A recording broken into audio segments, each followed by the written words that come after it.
Welcome to the Think Generation Wealth Podcast, episode number 50. And I am your host, Amir Estimo. And today's episode title is this is me just sharing 7 tips on how to raise your credit score. 7 tips on how to raise your credit score. Now, I'm coming from this from a position of experience. I've dealt with having bad credit before. Now, this is something I've realized that I've become passionate about is helping people also raise their credit score. And that's one of the reasons I started this podcast, Think Generational Wealth, because of the fact that I obviously want to help people just like me. This was for me to hold myself accountable. Because if you are talking about something, you should just be talking about it. You should actually be doing it or have done it. So one of those two. So therefore, that's what inspired me to start Think Generational Wealth too. Not only it's about talking about building wealth, but also building assets and having prosperity, which is, when it comes to your mindset. Now, this podcast is for anyone that who's an inspiring entrepreneur, wants to be an entrepreneur, or who has a corporate life. I mean, for me too, I'm currently in the corporate life, but that doesn't stop me from learning other things like building credit repair, building credit, and also helping people with their credit. So now, like I said, I'm coming from a position of experience, so hopefully this will help you. These 7 tips that I'll share with you, you can take this and you can actually apply it to your life and see, and it can work for you.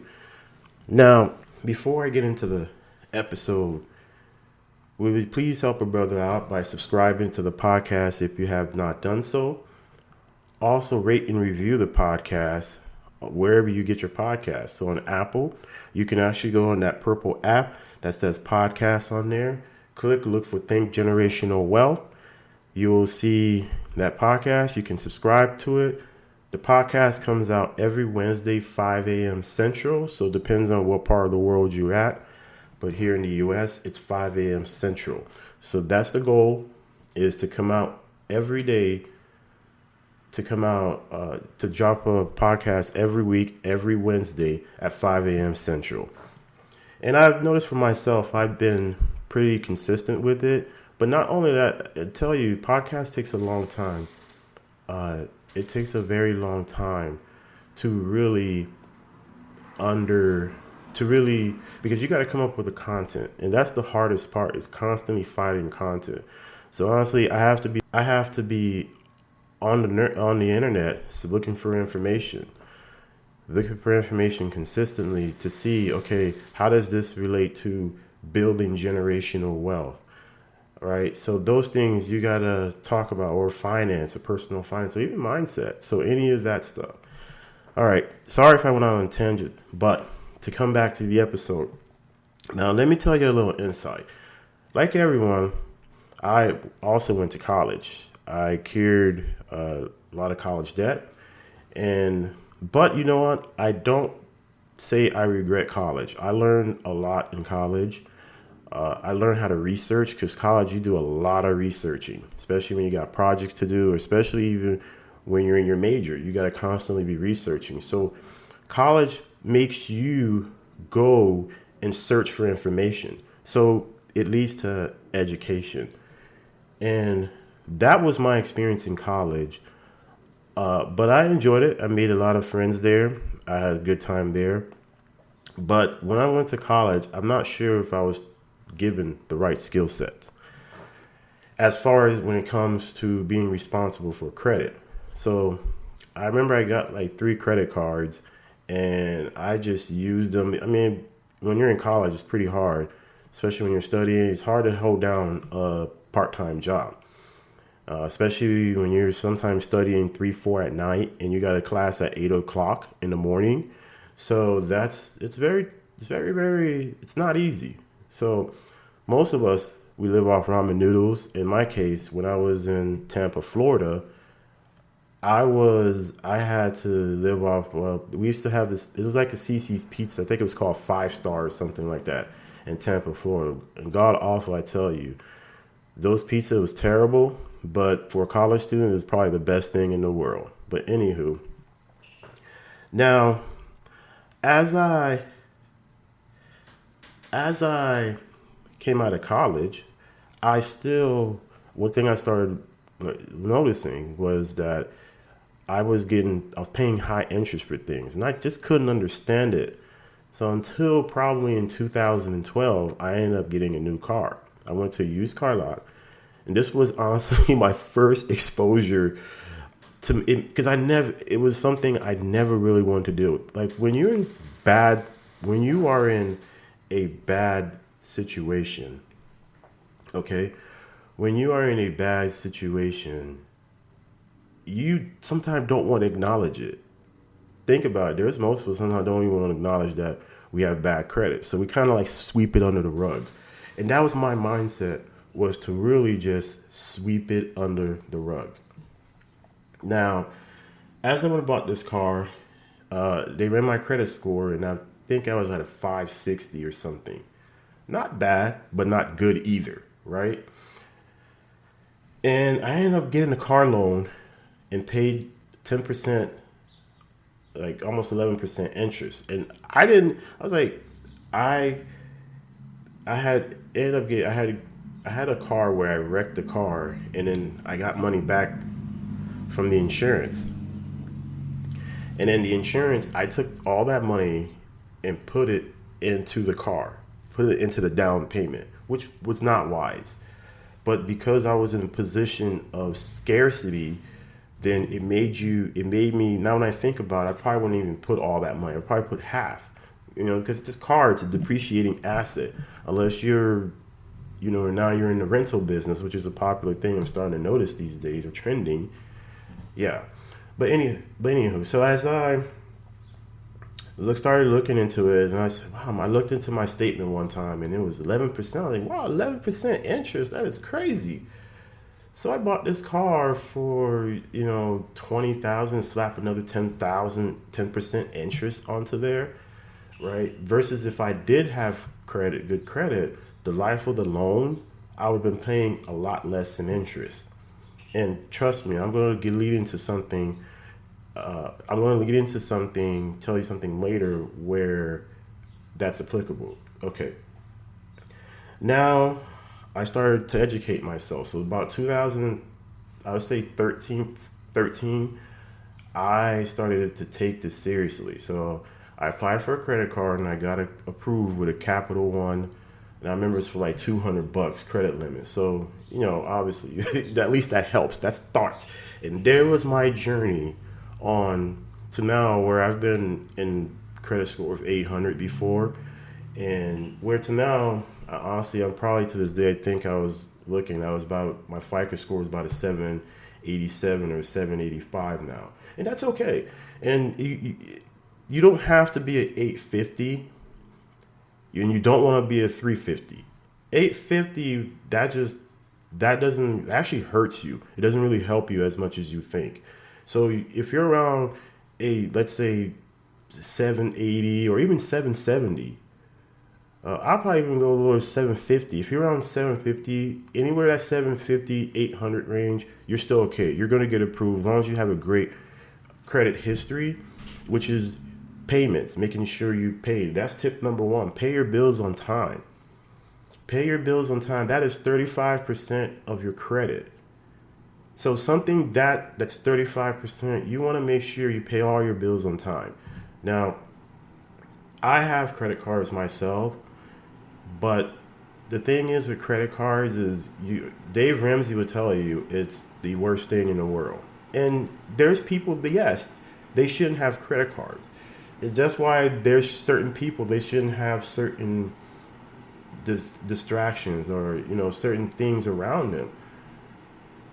If someone has an addiction, they can't be around that vicinity. And if they are, so someone who has, they're bad with credit cards, yes, you shouldn't have credit cards probably. And maybe too, you just really want to be financially free. And it's okay to listen to Dave Ramsey. It's okay to listen to the investing tutor,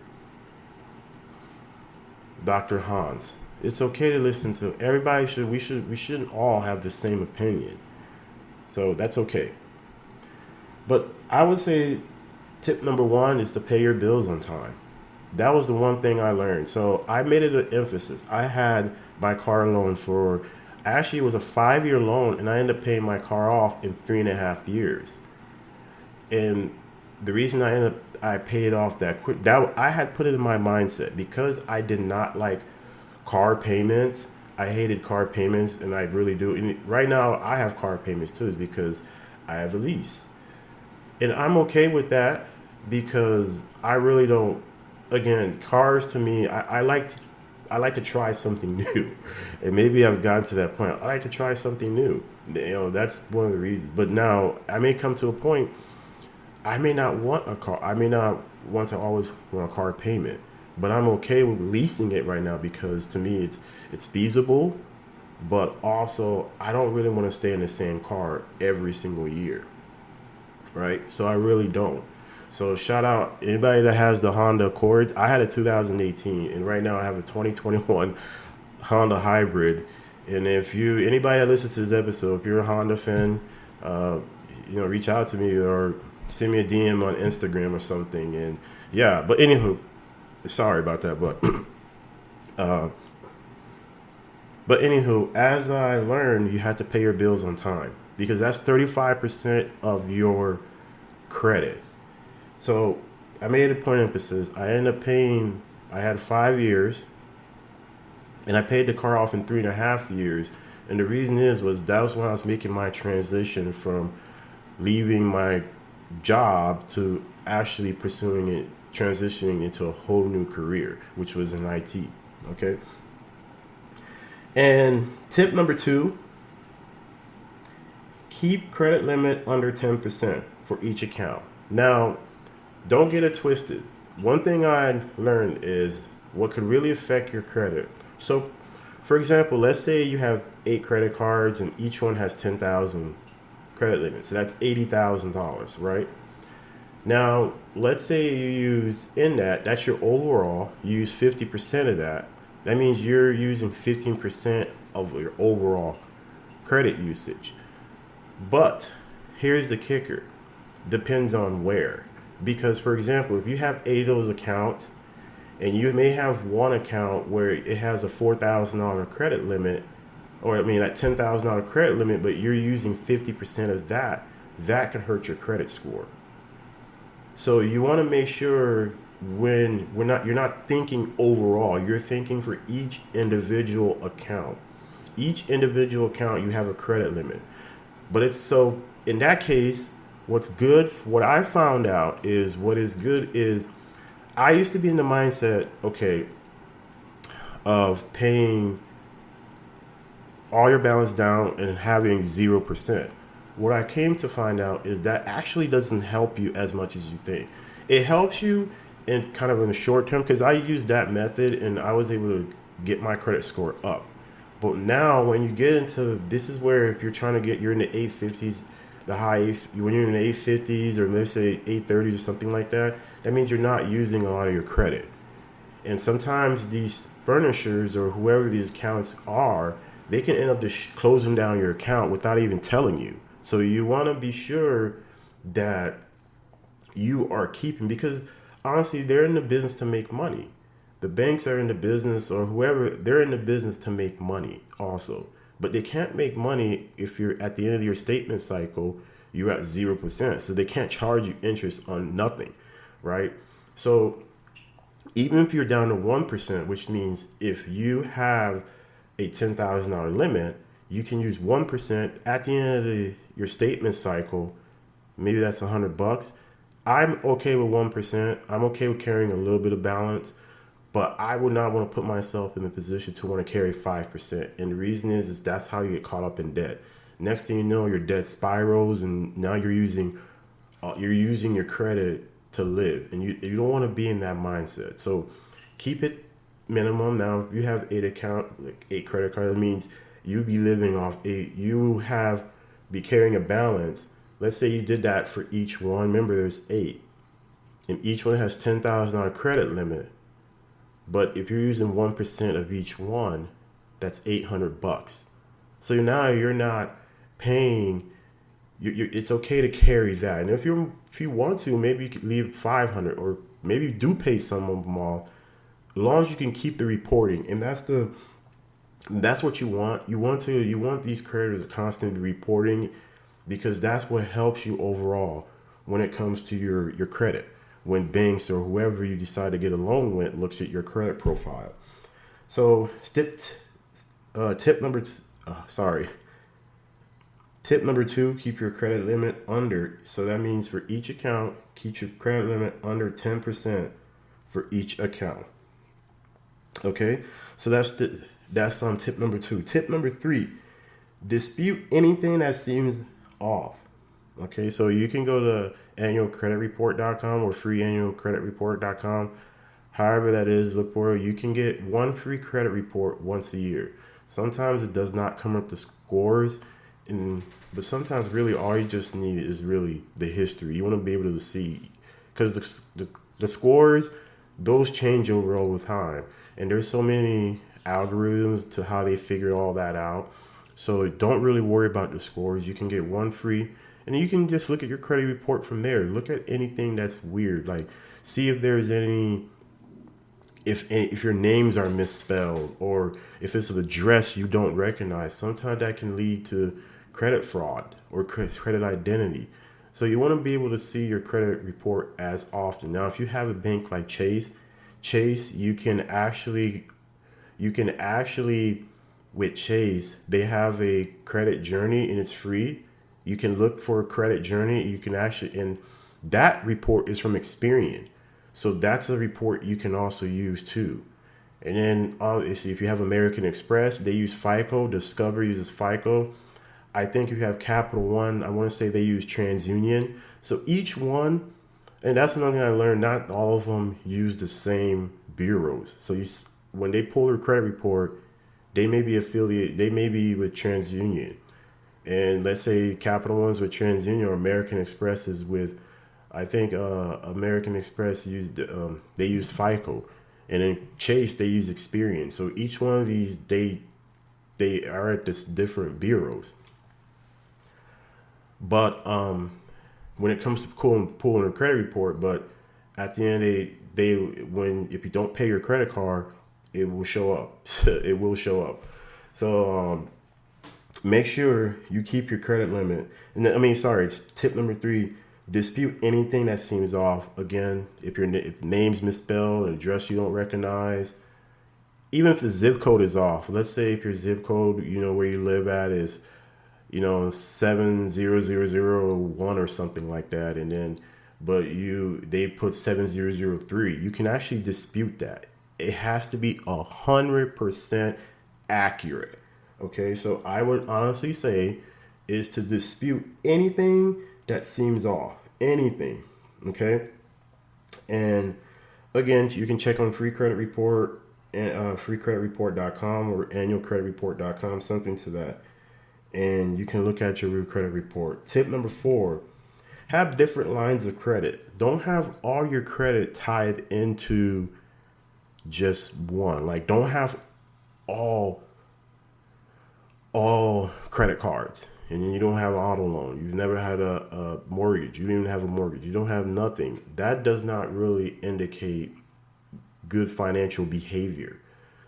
So what some of these companies want to do is they want to be able to see that you can handle any lines. You can handle any different types of credit, whether it's an auto loan, personal loan, or you shouldn't really have a personal loan, because actually that hurts you anyways. But I'm just saying, if you get the gist of it, is they want to be able to handle all different lines of credit. Now, here's what I'm fast forwarding now is when I ended up after I started noticing my credit limit was going up, capital when I was using it, paying it off, using it, paying it off, using it, paying it off. So I never carried a balance. Next thing you know, my credit limit shot from 200, then it went to 500, then it went to like 1,000. And honestly, I haven't really used capital as much because they're very stingy with trying to get a credit limit increase. They are very stingy. And then the card I sell is I've ended up getting other cards that actually has more perks, that show more, that has more value to it than the Capital One. So, but it was the card that set me off in my new journey. So I ended up later on, I think 2 or 3 years later on, I ended up getting a proof of Discover card and American Express and so on and so on. So that really ends up, that was the card. So honestly, that's like my OG. And that's the one, honestly, when I come to this one is I use this once in a while. It actually has the lowest credit limit than all my other newer cards. The lowest credit limit. And, like, but it was the start. So now I ended up buying my house back in 2017, but when I bought it, I had fair credit, 675. And that was 675. I ended up getting a 5.25 loan for the lifetime of the loan, 5.25 fixed rate. And it was high. So when I ended up refinancing my house, my credit score, I think it was probably about 750, 780, something like that. 750, I'd probably say, because I ended up getting to 800 when me and my wife in 2020 paid off $10,000 of debt in 1 year. 1 year we paid off $10,000 of debt and my credit score shot up because my credit balance now went down. So that's why it's okay. Overall, my credit, I apologize if you guys hear my door is squeaking. So, but overall, we paid off $10,000 of credit balance that we owed, and then our credit shot up. Both of us, me and my wife, we shot up to about 800. Now me and her, we're in the 800 club. But honestly, there's nothing to brag about. One thing we do notice now, it's a relationship. So we do carry a balance. I used to be in the mindset of not, but we do carry a balance. But have different lines of credit, auto loan, mortgage. So I end up getting a mortgage now on the refinance. I think now we're about 3.25. And I'm thinking probably by next year, I'm going to try to refinance it again, see if we can even get a lower rate.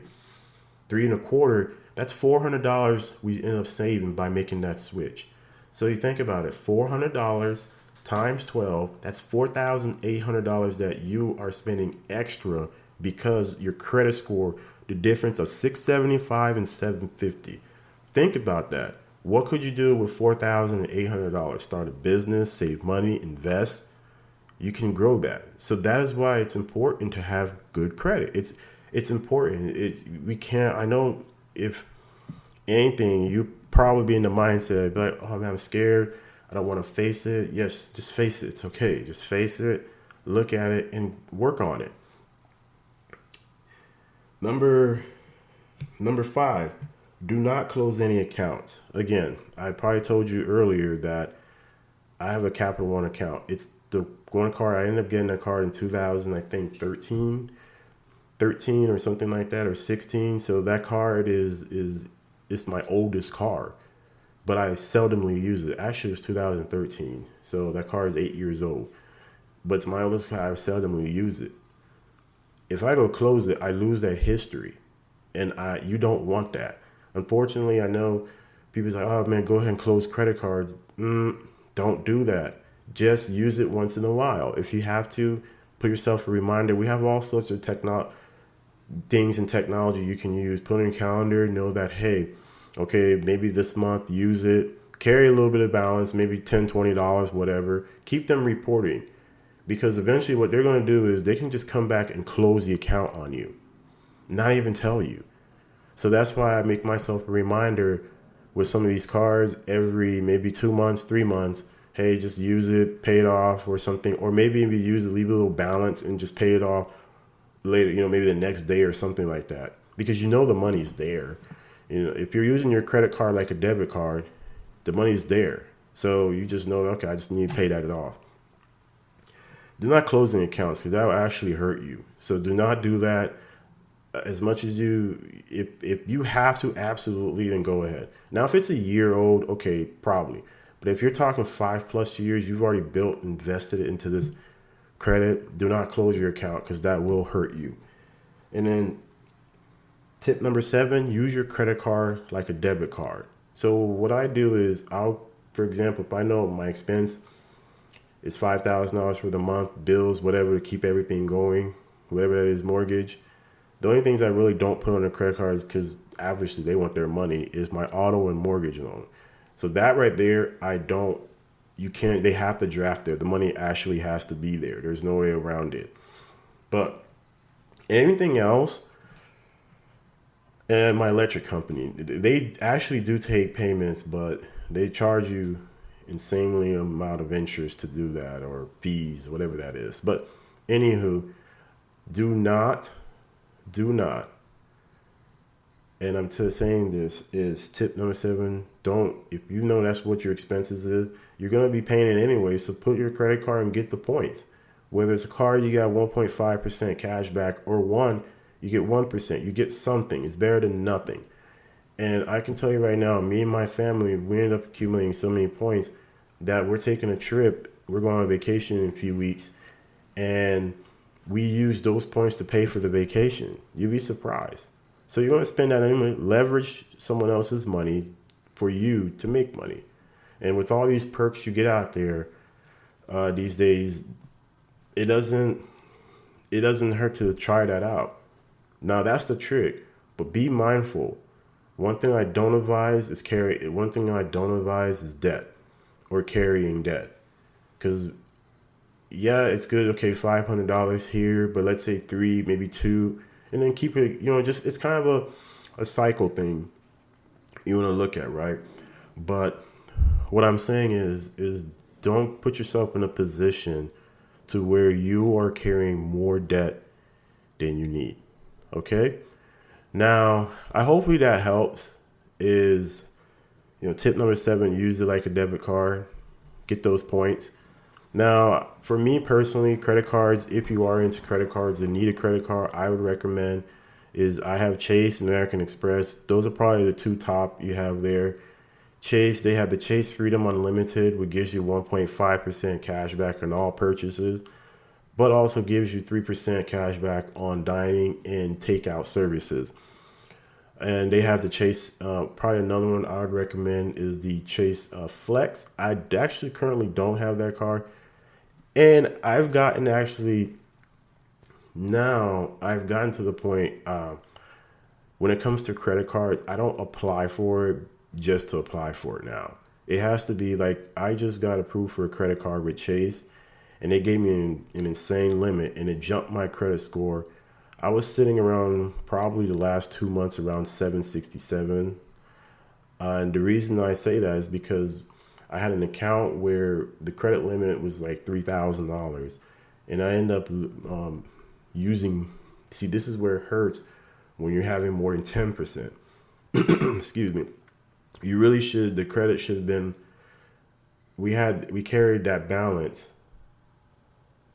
And since it was above 10%, it dropped my credit score down like 30 points. It's crazy. That's why I say you really can't. And actually that was Credit Karma. But that's why I don't really pay too much attention. Don't take too much stock into Credit Karma.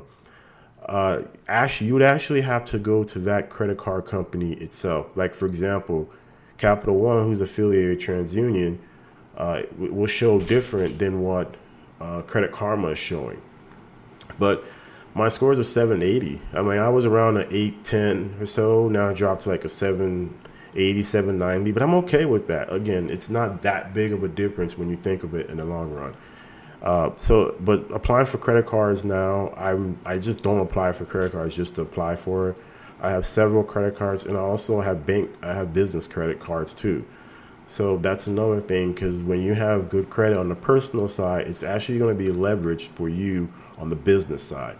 So that's why it's good to build a relationship, whether it's Chase. I've built one at Chase, American Express. I have currently 3 credit cards with American Express, but I know it's easier now. If I want to go apply for one, I can get it because I already have that relationship. They already know who I am. We've already built that relationship, 6 years of history. So they're okay and comfortable. See, that's where you want to get to. You want to be able to use that. And honestly, I'm using some of my business credit to help build out my business. So that's why now I enjoy to, like, I think once a month I would like to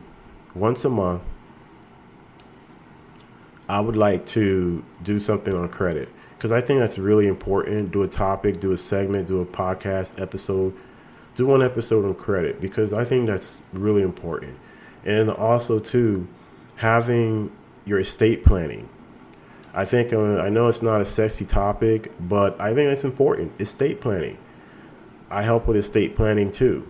So we in Amirson Financial would be able to help you on your path to building wealth.